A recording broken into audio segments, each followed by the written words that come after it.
வணக்கம். நான் உங்கள் மோகனா. 31/8/2025 ஞாயிற்றுக்கிழமை தினத்தந்தி சினிமா செய்திக்குள்ள போகலாம். இதை பாருங்க. தமிழில் அறிமுகமாகும் கன்னட நடிகை வினய் கிருஷ்ணா. ஆமாம், ரிஷ்மா நனையா பேர் பாருங்க. நடிகர் ஜெய் நடிப்பில் உருவாகும் புதிய படம் ஒர்க்கர். இந்த படத்தை வினய் கிருஷ்ணா அவர்கள் இயக்குகிறார். இந்த படத்தில் யோகி பாபா அவர்கள் உள்ளிட்ட பலர் நடிக்கிறார்கள். இந்த படத்தின் வாயிலாக கன்னட சினிமாவில் வளர்ந்து வரும் நடிகையாக இருக்கும் ரிஷ்மா நனையா தமிழ் சினிமாவில் அறிமுகமாகிறார். 23 வயது நிரம்பிய இந்த இளம் நடிகை கடந்த 2022ஆம் ஆண்டு எக் லவ் யா என்ற படத்தின் மூலம் கன்னட சினிமாவில் அறிமுகமானார்.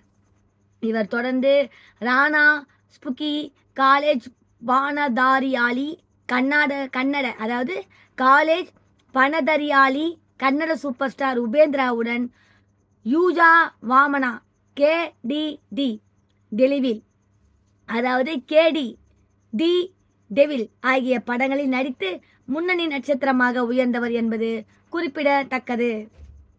அடுத்தது பாருங்க. சமோசா எனக்கு பொழுதுபோக்கு உணவு. தமனா.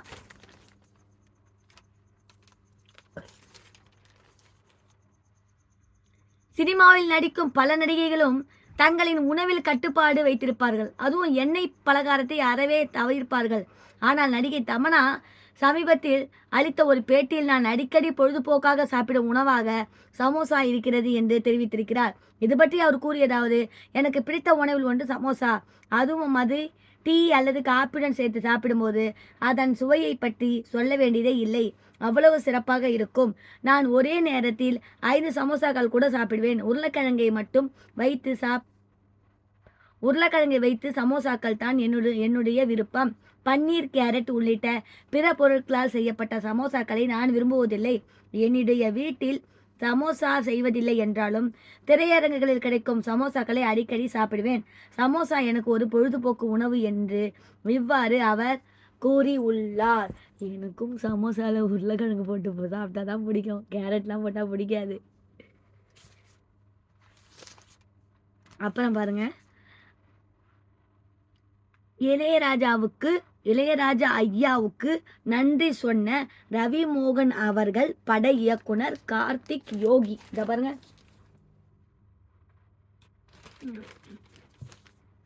நடிகர் ரவிமோகன் அவர்கள் சமீபத்தில் ஒரு தயாரிப்பு ஸ்டுடியோவை தொடங்கினார். அதற்கான விழா மேடையிலேயே தான் தயாரிக்கப் போகும் 2 படங்களுக்கான பூஜையும் நடத்தினார். இதில் ஒரு படத்தில் ரவிமோகனை கதாநாயகனாகவும் நடிக்கிறார். அந்த படத்திற்கு ப்ரோகட் என்று பெயரிடப்பட்டுள்ளது. இந்த படத்தை சந்தானம் நடிப்பில் வெளியான திக்கிலோனா, வடக்குப்பட்டி ராமசாமி படங்களை இயக்கிய கார்த்திக் யோகி அவர்கள் இயக்க உள்ளார். இந்த படத்தில் SJ சூர்யா அவர்கள், ஸ்ரப்தா ஸ்ரீநாத் அவர்கள், மாளவிகா மனோஜ் அவர்கள், கௌரி பிரியா அவர்கள் உள்ளிட்ட பலர் முக்கிய கதாபாத்திரத்தில் நடிக்க இருக்கிறார்கள். ப்ரோகோட் படத்தின் முன்னோட்ட வீடியோ வெளியிடப்பட்டது. இது ரசிகர்கள் மத்தியில் பெரும் வரவேற்பை பெற்றது. இந்த வீடியோவில் இளையராஜா அவர்கள் இசையில் உருவாகி மாபெரும் வெற்றி பெற கல்யாண மாலை என்ற பாடல் இடம்பெற்றிருக்கிறது. இது தொடர்பாக படத்தின் இயக்குனர் கார்த்திக் யோகி அவர்கள் சமூக வலைதளத்தில் ஒரு பதிவை வெளியிட்டுள்ளார். அதில் ப்ரோகோட் படத்தின் முன்னோட்ட வீடியோவின் முதுகெலும்பாக இருப்பது இளையராஜா ஐயாவின் தலைசிறந்த படைப்பான கல்யாண மாலை பாடல்தான். அந்த பாடலை பயன்படுத்த எங்களுக்கு அனுமதி வழங்கிய இளையராஜா ஐயா அவர்களுக்கு மிகப்பெரிய நன்றி என்று குறிப்பிட்டு உள்ளார். அடுத்தது பாருங்க. என்னுடைய இந்த உயரத்திற்கு கல்லூரி நண்பர்கள் தான் காரணம். சிவகார்த்திகேயன் அவர்கள் நிகழ்ச்சி.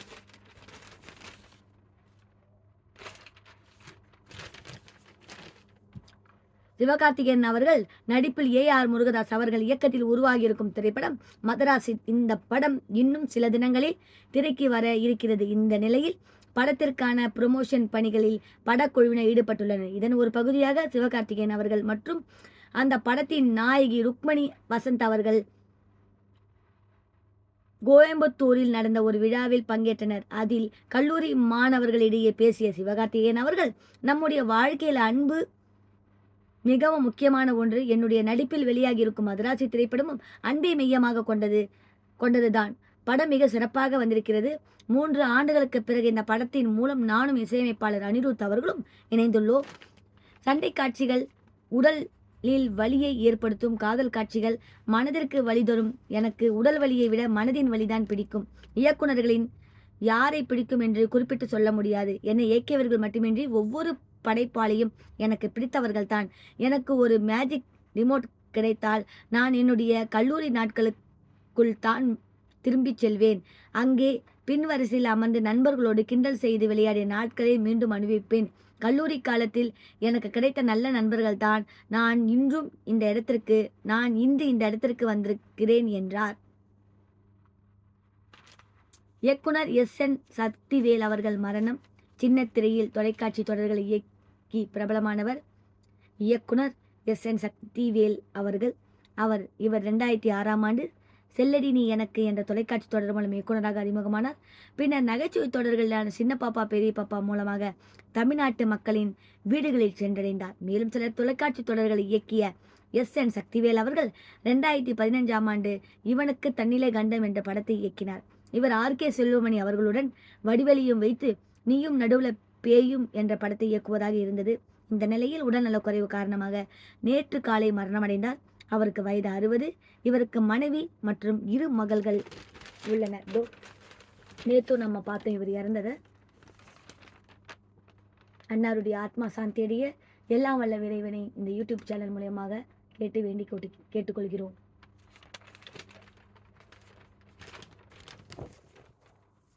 அப்புறம் நடிகை சுவாத்மிகா வாடா போடா என்று பேசுவார் அர்ஜுன் தாஸ் அவர்கள்.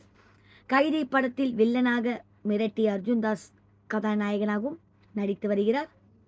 இவர் தற்போது நடித்து முடித்திருக்கும் திரைப்படம் பாம். இந்த படத்தை சில நேரங்களில் சில மனிதர்கள் படத்தை இயக்கிய விஷால் வெங்கட் இயக்கி வருகிறார். இந்த படத்தில் இதுதாண்டா போலீஸ் படம் மூலமாக தமிழ் ரசிகர்களை கவர்ந்த படம். ராஜசேகர் மகள் சுவாத்மிகா கதாநாயகியாக நடித்திருக்கிறார். மேலும் காளி வெங்கட், மணிகண்டன் உள்பட பலர் நடித்துள்ளனர். இந்த படத்தின் இசை வெளியீட்டு விழா நடந்தது.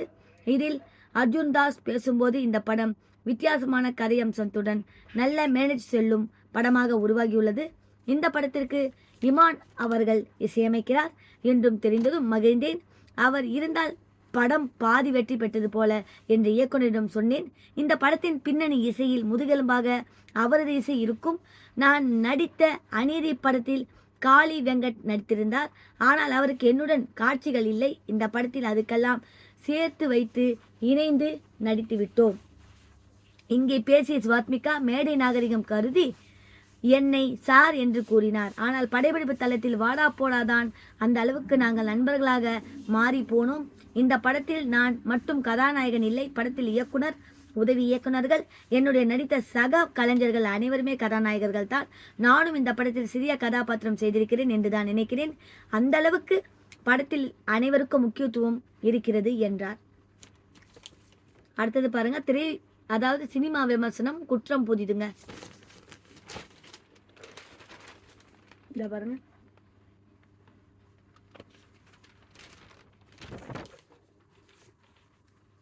காணாமல் போன மகளை தேடும் போலீஸ் அதிகாரியின் கதை. போலீஸ் அதிகாரியான மதுசூதனன் ராவின் மகள் ஷேஷ்மிதா திடீரென மாயமாகி போகிறார். மகளை காணாமல் பதறி போகும் மதுசூதனன் ராவுக்கு அவர் கொலை செய்யப்பட்டு கிடப்பதாக வரும் தகவல் அதிர்ச்சி அளிக்கிறது. கொலையாளி என்று ஒருவரை போலீசார் சந்தேகிக்கும் சூழ்நிலையில் ஷேஷ்மிதாவை கொலை செய்ததாக கூறி போலீசில் சரணடைகிறார். தருண் அவர்கள் விஜய் மேலும் சிலரை கொலை செய்வதாகவும் வாக்குமூலம் அளிக்கிறார். தருண் விஜய் கொலை செய்தவராக கூறப்படும் நபர்கள் உயிருடன் இருப்பதை போலீசார் அறிகிறார்கள். உயிருடன் இருப்பவர்களை கொன்றதாக தருண் விஜய் சொன்னது ஏன், ஷேஷ்மிதா என்ன சொன்னானார் என்பதை மீதி கதை. வெகுதித்தனம் ஒரு பக்கம், கொடூர முகம் மறுபக்கம், இருவேறு கதை பாத்திரங்களில் கலக்கி இருக்கிறார் தருண் விஜய் அவர்கள். போலீசாரையும் நீதிபதியும் அங்கிள் என்று அவர் அழைக்கும் இடங்களில் கலகலப்பு.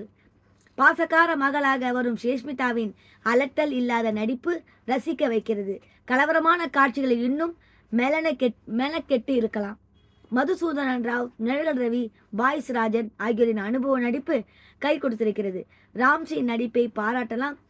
ஜேசன் வில்லியம்ஸின் ஒளிபரப்பு, கரண் கிருபாவின் இசையும் படத்துடன் ஒன்றை செய்கிறது. யூகிக்க முடியாத காட்சிகள் படத்துக்கு பலம். திரைக்கதையில் அழுத்தமில்லை. விசாரணை காட்சிகளில் இன்னும் சுவாரஸ்யம் இருந்திருக்கலாம். வழக்கமான த்ரில்லர் கதை என்றாலும் திருப்பங்கள் நிறைந்த காட்சிகள் மூலம் கொஞ்சம் திரும்பி பார்க்க வைத்திருக்கிறார் இயக்குனர் நோவா ஆம்ஸ்ட்ராங். குற்றம் புதிது, பரபரப்பு குறைவு. அதுக்கப்புறம் பாருங்க, பாலிவுட் சினிமாவை தூக்கி நிறுத்திய சையாரா. இதோ பாருங்க,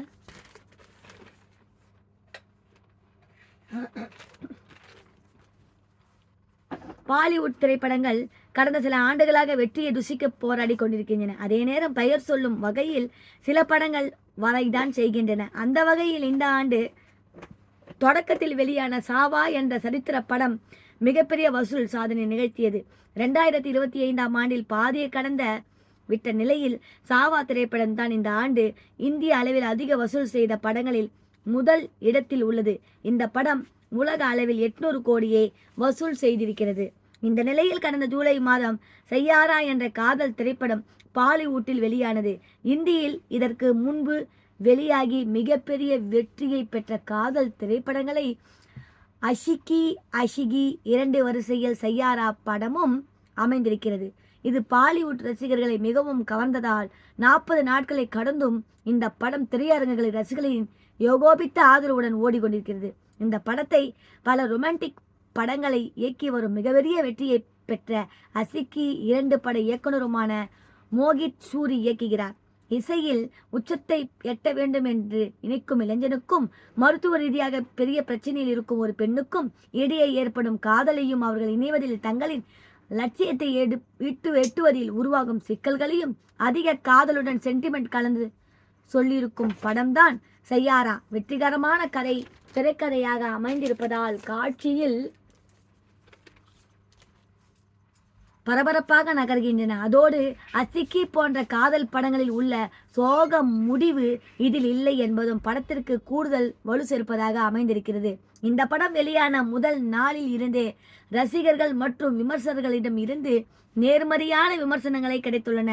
படத்தின் முதன் முறையாக நாயகன் நாயகியாக நடித்திருக்கும் ஆஹன் பாண்டே மற்றும் அனித் பாட்டா ஆகியோரின் நடிப்பு பெரும் அளவில் வரவேற்பை பெற்றிருக்கிறது.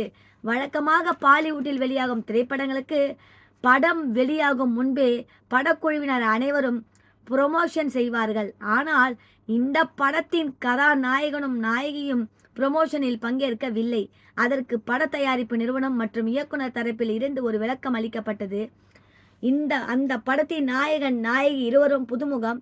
அவர்களை திரையில் பார்க்கும்போது ரசிகர்கள் புதிய காதலர்களை பார்த்த அனுபவத்தை பெற வேண்டும் என்பதற்காகத்தான் பட ப்ரொமோஷனில் அவர்கள் இருவரையும் ஈடுபடுத்தவில்லை என்று தெரிவித்துள்ளார். இந்த வித்தியாசமான முயற்சி இந்த படத்தின் வெற்றிக்கு பெரிதும் உதவி இருக்கிறது என்றுதான் சொல்ல வேண்டும். ரூபாய் 40 கோடியில் தயாரிக்கப்பட்ட இந்த படம் இதுவரை உலக அளவில் 570 கோடியை வசூல் செய்திருக்கிறது.